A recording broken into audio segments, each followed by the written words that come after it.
All right, so we've done back and we've done chest. Now it's time to do legs. Starting off with my first movement, which is going to be a hip hinge movement for the hamstrings, which is a machine SLDL in the 6 to 8 rep range.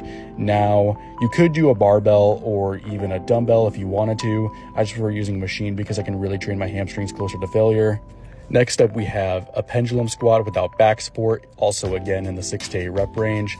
I always wanted to try out this machine and I'm really glad I did. I was able to get a nice stretch at the bottom and explode at the top really easily, kind of like a barbell. It's not like other squat machines where there's some strain when you're trying to get out of the hole and get back into the top. It felt really good. So if you have this machine, I highly recommend it. It feels really good and you can train failure pretty easily. Moving right on over to the second hamstring exercise, we have the prone leg curl.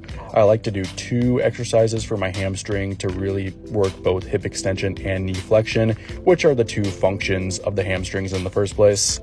And finally, to finish off the quads, we have leg extensions, 2 sets, 8 to 10 reps, really training till complete failure until the weight literally won't move. So we're really training to failure on these. The burn will be absolutely insane, but your legs will grow really well, I promise. Now to finish off our legs, we have 2 sets of 8 to 10 reps of standing calf raises. If you have a standing calf raise machine, always use that over a seated calf raise so your knees aren't flexed, because when your knees are flexed, that'll work more with the soleus. And to wrap up the workout, we have 2 sets of cable crunches.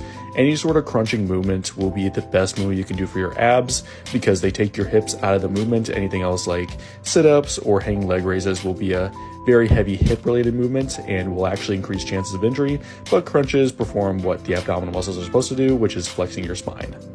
And keeping up with tradition, we have the post-workout pump picture. My legs were super pumped and for some reason I look really short, but yeah. As always, I hope you enjoy and please follow for more fitness tips.